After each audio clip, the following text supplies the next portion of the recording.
नमस्कार साथियों, आप सभी का स्वागत है जीएसटी के एक और सेशन के अंदर, जिसमें हम बात करेंगे टीडीएस अंडर जीएसटी। देखिए, टीडीएस इनकम टैक्स के अंदर भी होता है और टीडीएस जीएसटी के अंदर भी होता है, लेकिन हम सिर्फ यहाँ बात करेंगे टीडीएस जो कि जीएसटी के अंदर होता है, उसकी बात करेंगे। देखिए, टीडीएस का कंसेप्ट आपको बड़े प्यार से समझ आएगा।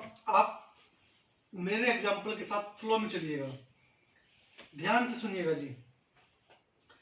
एग्जाम्पल है, मिस्टर ए एक सप्लायर है गुड्स का या सर्विसेज का, जो कि सोल्ड करता है अपने गुड्स या सर्विसेज जिसकी कीमत है 10 लाख रुपए, on which GST 18% is applicable. लेकिन जो सोल्ड, जो ये सामान जो ये बेच रहा है, वो बेच रहा है नोटिफाइड पर्सन को। इस केस में टीडीएस के प्रोविजंस किस तरीके से काम करेंगे? देखो, मैंने क्वेश्चन क्या बोला, मिस्टर ए एक सप्लायर है किसी गुड्स का या सर्विसेज का। दैट मीन सप्लायर कौन होगा? Any person.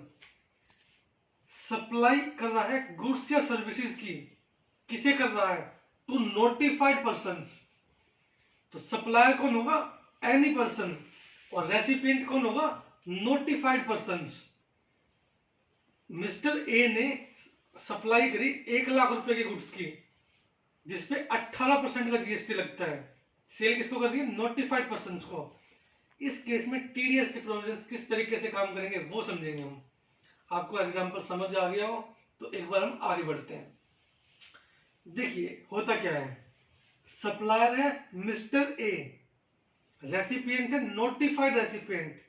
नोटिफाइड रेसिपिएंट का मतलब कुछ स्पेसिफाइड रेसिपिएंट्स की एक लिस्ट बनाई गई है, कुछ नोटिफाइड रेसिपिएंट की एक लिस्ट बनाई गई है जिनको स्पेसिफिकली बोला है गवर्नमेंट ने कि जब भी आप पेमेंट करोगे सप्लायर को, तो पेमेंट करते टाइम आप कुछ पैसा टीडीएस के रूप में डिडक्ट कर लेना, और वो पैसा आप गवर्नमेंट को जमा करा देना।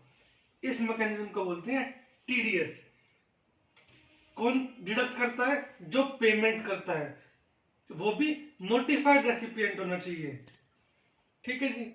इस केस में 10 लाख रुपए गुड्स की वैल्यू है, प्लस में 18% जीएसटी, दैट इज 1,80,000 रुपए का जीएसटी का अमाउंट हो गया।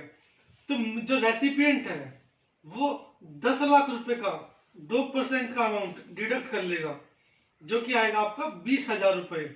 तो 10 लाख में से 20,000 रुपए लेस हो जाएंगे, और रेसिपिएंट पेमेंट कर देगा किसको? सप्लायर को। अमाउंट आएगा 9,80,000 रुपए। ठीक है जी। अब सर जीएसटी की बात आती है, 1,80,000 रुपए का जीएसटी रेसिपिएंट पे करेगा किसको? सप्लायर को। और जब 20,000 रुपए डिडक्ट किए रेसिपिएंट ने सप्लायर को पेमेंट करते टाइम, उस अमाउंट को बोलेंगे टीडीएस डिडक्ट किया। इस टीडीएस के अमाउंट को रेसिपिएंट जमा कराएगा गवर्नमेंट के पास।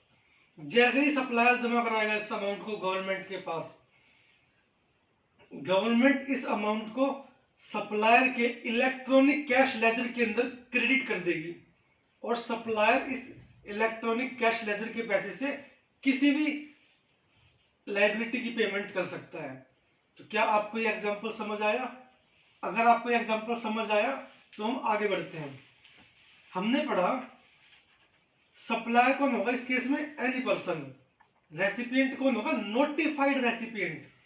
दैट मीन्स कोई एक लिस्ट बना के दिए गवर्नमेंट ने कि अगर कोई सप्लायर सेल करता है किसी गुड्स की या सर्विसेज की इन स्पेसिफाइड या इन नोटिफाइड पर्सन को, इस केस में जब ये नोटिफाइड या स्पेसिफाइड रेसिपिएंट जो है वो पेमेंट करेंगे गुड्स या सर्विसेज की, तो वो टीडीएस का अमाउंट डिडक्ट करके पेमेंट करेंगे। ठीक है जी। अब बात करेंगे जो ये नोटिफाइड रेसिपिएंट है वो कौन कौन रेसिपिएंट होते हैं जो कि टीडीएस डिडक्ट करते हैं। सबसे पहला आपका आता है, देखिए इन नटशेल अगर बताऊं ना आपको मैं, रटना नहीं है, अपने को समझनी है चीजें। हमारा मेन एम्फेसिस होगा समझने पे, ना कि रटने पे। देखिए, रिटेंशन बहुत जरूरी है। अगर समझ के रिटर्न किए जाए वो उससे अच्छी कोई बात नहीं हो सकती। तो बेसिकली जो ये रेसिपिएंट है ना, गवर्नमेंट होंगे, गवर्नमेंट के डिपार्टमेंट होंगे, बेसिकली गवर्नमेंट के डिपार्टमेंट और गवर्नमेंट की एस्टेब्लिशमेंट रेसिपिएंट्स होंगे।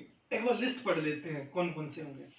नंबर फर्स्ट पे आएगा आपका डिपार्टमेंट या फिर कोई एस्टेब्लिशमेंट ऑफ सेंट्रल गवर्नमेंट या फिर स्टेट गवर्नमेंट। नंबर सेकंड पे आपका आता है sir local authority. Number third पे आता है आपका सर गवर्नमेंटल एजेंसीज। नंबर 4 पे आता है आपका पब्लिक सेक्टर अंडरटेकिंग।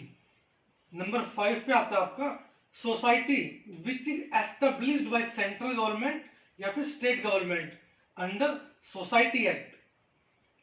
उसके बाद आपका आता है कोई अथॉरिटी या कोई बोर्ड या फिर कोई बॉडी जिसको सेटअप किया गया है by an act of parliament या फिर by an act of state legislature. And उसके बाद आपका आता है कोई अथॉरिटी, कोई बोर्ड या फिर कोई बॉडी जिसको एस्टेब्लिश किया है गवर्नमेंट ने, जिसमें गवर्नमेंट क्या होल्ड करती है 51% ऑफ इक्विटी शेयर्स, एटलीस्ट 51% और मोर, या तो 51% ऑफ इक्विटी शेयर्स होल्ड करती है एटलीस्ट, या फिर कंट्रोल करती है उस एंटिटी को। And the last but not the list is अगर कोई रजिस्टर्ड पर्सन रिसीव करता है सप्लाईज ऑफ मेटल स्क्रैप, किससे रिसीव करता है? From other registered person. Supplier भी कौन होगा? रजिस्टर्ड पर्सन होगा अंडर जीएसटी, एंड रेसिपिएंट भी कौन होगा? Registered person under GST. और जो सप्लायर है वो सेल किस चीज की कर रहा है? सप्लाई कर रहा है वो मेटल स्क्रैप की। इस केस में जो पर्सन पेमेंट कर रहा है, जो रेसिपिएंट है, रजिस्टर्ड पर्सन है, वो टीडीएस डिडक्ट करेगा। तो हमने टोटल 8 केस पढ़े हैं। अगर ये स्पेसिफाइड या ये नोटिफाइड रेसिपिएंट है, अगर ये किसी को पेमेंट करते हैं किसी गुड्स की या सर्विसेज की, तो वो टीडीएस डिडक्ट करेंगे पेमेंट करते टाइम। चलिए आगे बढ़ते हैं। टीडीएस अब डिडक्ट कब होता है? देखिए टीडीएस ऐसे नहीं कि अगर 100 रुपए का सामान खरीदा गवर्नमेंट डिपार्टमेंट ने या किसी पब्लिक सेक्टर अंडरटेकिंग ने, तो वो उस पर टीडीएस डिडक्ट करके पेमेंट करेगी। नहीं सर, एक लिमिट बताई गई है। इसके अंदर बताया गया हमको when supplier made a taxable supply of goods और सर्विसेज। अगर कोई सप्लायर है,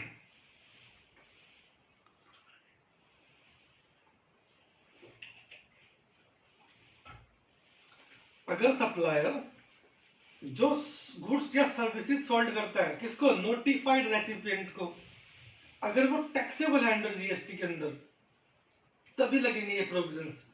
प्लस में जिसकी कॉन्ट्रैक्ट वैल्यू एक्सीड कर जाती है 2.5 लाख रुपए, exclusively of GST and other taxes.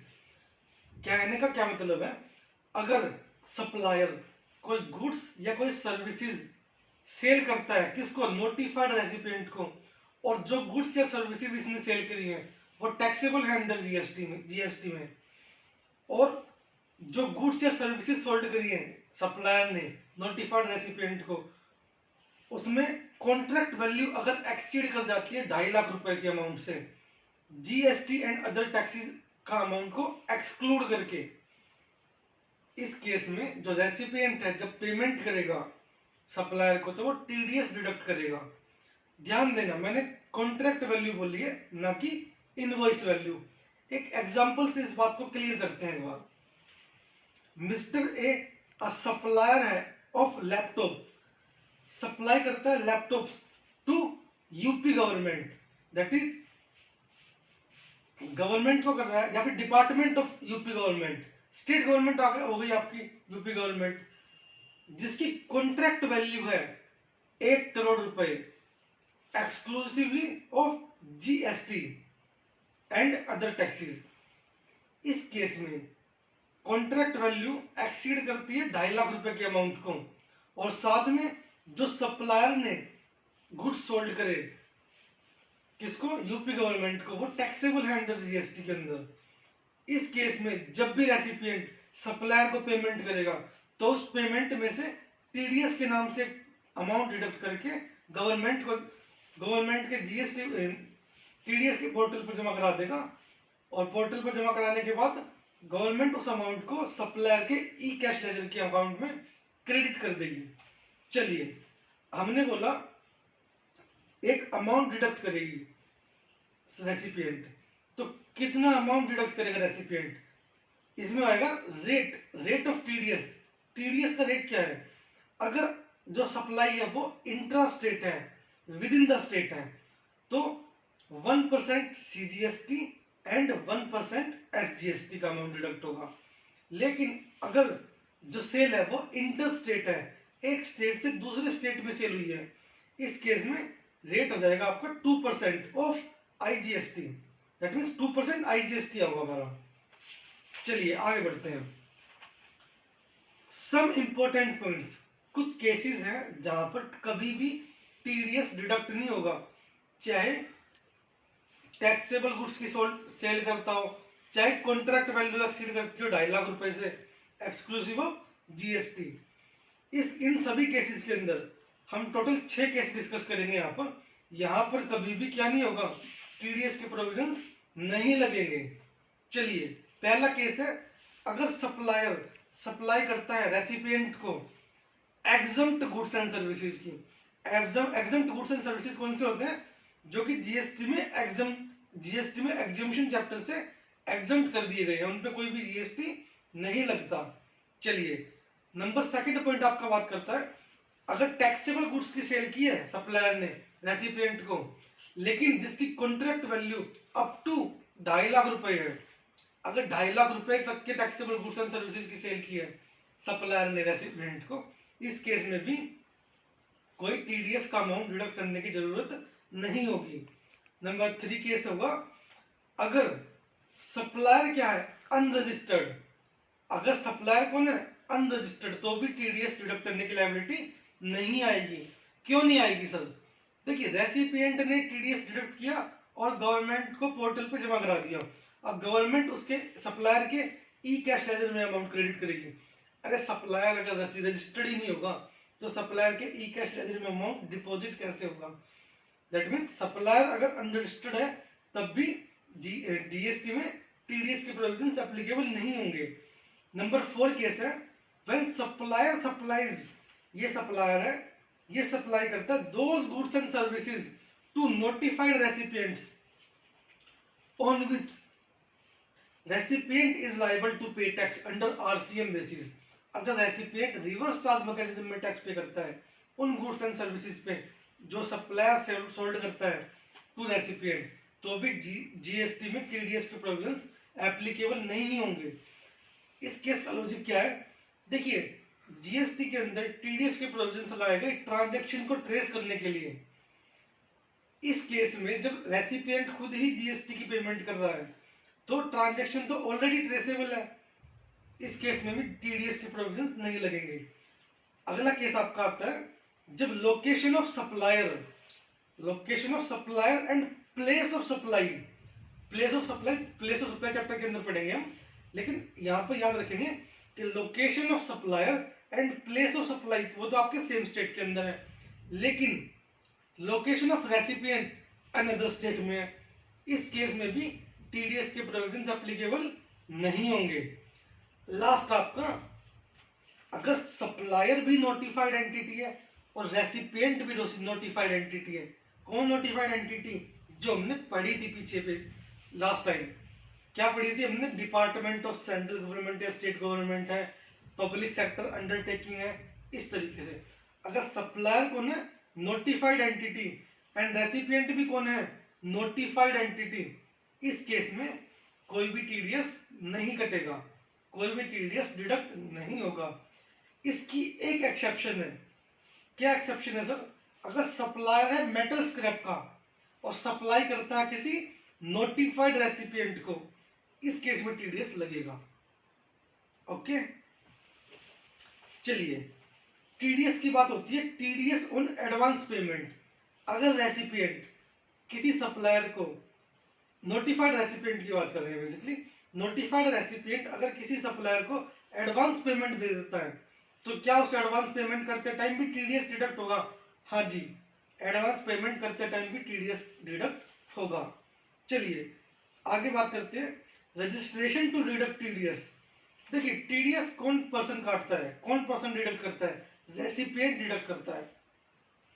जब रेसिपिएंट, जिस रेसिपिएंट पे नोटिफाइड रेसिपिएंट है, बेसिकली वो जो नोटिफाइड रेसिपिएंट है जीएसटी के अंदर जो टीडीएस डिडक्ट करते हैं, वो सब उन सभी को जीएसटी के अंदर एक कंपलसरी रजिस्ट्रेशन लेना होगा टीडीएस डिडक्ट करने के लिए। टर्नओवर बेस्ड रजिस्ट्रेशन नहीं होगा इनका, इनका जो रजिस्ट्रेशन होगा वो कंपलसरी रजिस्ट्रेशन होगा अंडर सेक्शन 24।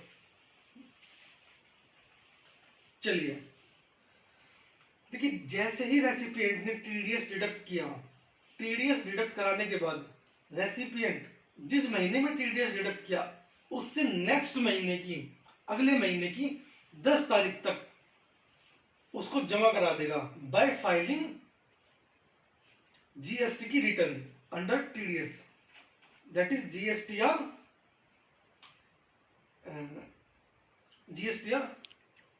7 फाइल करनी पड़ेगी टैक्स डिडक्टर को। चलिए जैसे ही जीएसटीआर 7 फाइल करेगा टीडीएस डिडक्टर, तो डिडक्टी को है ना एक टीडीएस सर्टिफिकेट रिसीव हो जाएगा अंडर जीएसटीआर 7A में। चलिए अच्छा ध्यान से सुनिएगा, रेसिपिएंट ने पेमेंट करते टाइम टीडीएस डिडक्ट तो कर लिया लेकिन टाइम से जमा नहीं कराया। कब नहीं जमा कराया? 10 अगले महीने की 10 तारीख तक। तो 18% पर एनम का इंटरेस्ट लगेगा उस अमाउंट पर जब वो जमा कराएगा। चलिए अगला पॉइंट है TDS deducted shall be reflected in e-cash ledger of supplier. He can utilize this amount towards discharging his tax dues and other dues. क्या मीनिंग होगा सर इस बात का? जैसे ही रेसिपिएंट ने, नोटिफाइड रेसिपिएंट ने टीडीएस डिडक्ट किया, टीडीएस डिडक्ट कराने के बाद ये गवर्नमेंट को जीएसटी के पोर्टल पे टीडीएस के अंदर टीडीएस डिडक्ट करके गवर्नमेंट को जमा करा देगा। ये गवर्नमेंट इस अमाउंट को सप्लायर के ई कैश लेजर के अंदर क्रेडिट कर देगी। जैसे ही अमाउंट को क्रेडिट होगा वैसे ही बंदा जो सप्लायर है वो अपनी कोई भी जीएसटी की लायबिलिटी डिस्चार्ज कर सकता है इससे। चलिए टीडीएस का हमारा डिस्कशन कंप्लीट हुआ। अगर आपको इसके अंदर कोई डाउट है तो आप कमेंट सेक्शन में डाउट पूछ लीजिएगा। आपको हमारी वीडियो कैसी लगी इसके लिए भी कमेंट कीजिएगा। Thank you, stay connected.